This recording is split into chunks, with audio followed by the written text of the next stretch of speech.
کچھ پوچھتے رہتے ہیں کہ آپ اہل حدیث کیوں؟ ارے میں اہل حدیث ہوا ہی نہیں تھا کبھی. میں نے تو دین کو جب سمجھا، جب میں نے تضاد دیکھا نا، حدیث و قرآن کا ٹکراؤ دیکھا، اور میں نے فیصلہ کر لیا اندر ہی اندر کہ میں قرآن و سنت پہ چلوں گا، صحابہ والا اسلام. مجھے کیا پتا تھا اہل حدیث کیا ہوتا ہے؟ ہم کو تو بچپنے سے پڑھایا گیا کہ اہل حدیث کو ساقی رسول ہوتا ہے، یہودی ہوتا ہے، رسول کو مانتا ہی نہیں. اس لیے ہم نے کبھی جھانک کے دیکھا ہی نہیں. کسی اہل حدیث کو دیکھتے راستہ موڑ لیتے تھے کہ سلام نہ کرنا پڑ جائے بھیا، ان کے سلام سے نکاح ٹوٹ جاتا. وہ یہی سکھا رکھا تھا، دھوکے میں سلام کر لیا بیوی ہاتھ سے نکل جائے گی.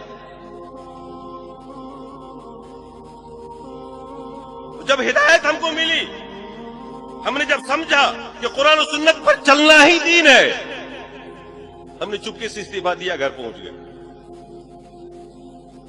تو 2 سال کے بعد میری تقریر ہو رہی تھی، کہیں پر ایک اہل حدیث نے سنا، اور اس نے مجھ سے کان میں آ کر کہا کہ حضرت، صبح میرے گھر آیا، اس نے کہا کہ رات جو آپ نے تقریر کی ہے نا، وہ بالکل میرے مولوی جیسے کی ہے. تب دل میں خیال آیا اس کے مولوی کو بھی آزما کے دیکھیں، اور دیکھا، اور تب پتہ چلا کہ یار ہم تو اہل حدیث ہو گئے. یہ اہل حدیث ہونے کے کئی سال بعد مجھے پتہ چلا کہ میں تو اہل حدیث ہو گیا. ورنہ تو ہم ڈر کے، مطلب جسے ہوتا ہے نا کہ ہماری یہاں ایک کہاوت ہے کہ دودھ کا جلا چھاچھ کو بھی پھونک کے پیتا. دودھ سے کسی دن منہ جل جائے نا بلی کا، تو چھاچھ کو بھی پیے گا، تو پھونک پھونک کے پیے گا، کہیں یہ بھی نہ جلا دے. تو ہم تو اتنا حساس ہو گئے تھے کہ ہم تو ایک ایک چیز سوچ سمجھ کر کرتے تھے، قرآن و سنت کو دیکھتے تھے، اور ہم باقاعدہ تجربے کے لیے ان کے بیچ میں گئے. احمدیہ سلفیہ ایک مرتبہ گئے صرف یہ دیکھنے کے لیے کہ یہ لوگ نماز کیسے پڑھتے ہیں.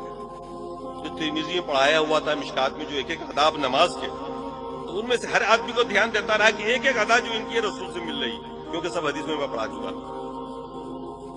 تو قدم بقدم آگے بڑھتا رہا، دیکھتا رہا، اور میں ہو گیا وہ اسلام میں نے قبول کر لیا جو اسلام اللہ نے نازل کیا رسول پر، اور جو اسلام رسول نے صحابہ کو دیا. میں نے کہا مجھ کو اس کے علاوہ کچھ نہیں چاہیے، مجھے کسی کی تفسیر نہیں چاہیے، کسی کا بیان نہیں چاہیے. اور آج الحمدللہ میں اپنا ہر مسئلہ قرآن و سنت سے ہی حل کرتا ہوں. حالانکہ فقہ کا استاذ رہا، مفتی رہا، رات دن کا کام ہی وہی تھا میرا، تعویلیں کرنا، مسائل کو ادھر سے ادھر کرنا. اللہ نے نجات دی، اور جب معلوم ہو گیا کہ میں اہل حدیث ہو گیا ہوں تو بڑی خوشی ہوئی اس دن. میں نے کہا دنیا میں اکیلا نہیں ہوں. اس سے پہلے سب سے زیادہ غم جو تھا مجھے وہ یہ تھا کہ میں اکیلا ہوں، کوئی ساتھی نہیں ہے. مجھے کیا پتا تھا کہ اتنی بڑی جماعت ہر جگہ پر راہ حق پہ چلنے والی جماعت ہے، نجات پانے والی جماعت ہے، قرآن و سنت پر چلنے والی جماعت ہے. یہ ہمیں علم نہیں تھا، اور اس کی وجہ یہ تھی کہ ہم آپ سے دور تھے، اور دور اس لیے تھے کہ ہمارے لوگوں نے یہی سکھا رکھا تھا کہ ان کے پاس مت بیٹھنا. اور جب ہوئے، اللہ نے ہدایت دی، کھلے، تو پھر مصیبتوں کے پہاڑ ٹوٹے.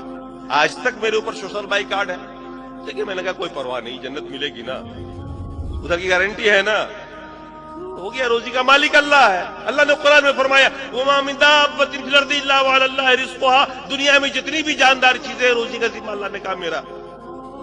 اللہ نے کہا نا، ذمہ لیا نا اس نے. آپ کی جنت کی ذمہ داری لی ہے کیا؟ آپ کی جنت کی بھی لی ہے کیا؟ لی ہے کیا کہ تو جنت میں ہر حال میں ڈال دوں گا؟ نہیں نہ لی ہے. اس کی فکر کرو جس کی نہیں لی ہے. اس کی فکر کیوں کر رہے ہو جس کی لی رکھی؟ تو روزی کی ذمہ داری اس کے اوپر. اب ہمارے بہت سارے ساتھی علماء ہیں، وہ زمانے والے ملتے ہیں، سمجھاتا ہوں، بتاتا ہوں، وہ سمجھ لیتے ہیں، بات مانتے کہ حق پر آپ ہی ہیں، سب کچھ ٹھیک ہے.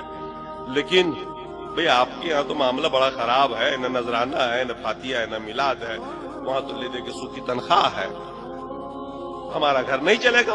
وہ یہی کہتے ہیں. میں نے کہا ابھی تم مومن نہیں ہو، تم نے اللہ کو رزاق نہیں جانا، تم نے ان کو رزاق جانا ہوا ہے. میں نے کہا علماء اہل حدیث بھی کم موٹے نہیں ہوتے ہیں، وہ بھی کھاتے ہیں، اور عوامی ماشاءاللہ کو کھا رہی ہے، اللہ کا روزی دیا ہوا ہوتا ہے. میں نے کہا ڈرو مت، اگر واقعی اللہ سے محبت کرتے ہو تو اللہ کے قرآن کو پڑھو، رسول کی حدیث کو پڑھو، اور آ جاؤ میدان میں، چل پڑو اس کے اوپر. کسی ملامت کرنے والے کی ملامت کی پرواہ مت کرو. دنیا کیا کہہ رہی ہے، خود کو یہ دیکھو کہ اللہ تمہیں کیا کہہ رہا ہے. یہ دیکھو اللہ تمہیں کیا کہہ رہا ہے. دنیا والے کہہ رہے تھے ابراہیم کو، کیا کہتے تھے ابراہیم کے بارے میں؟ کیا کہا انہوں نے جب حضرت ابراہیم نے ان کے وہ توڑا تھا نا،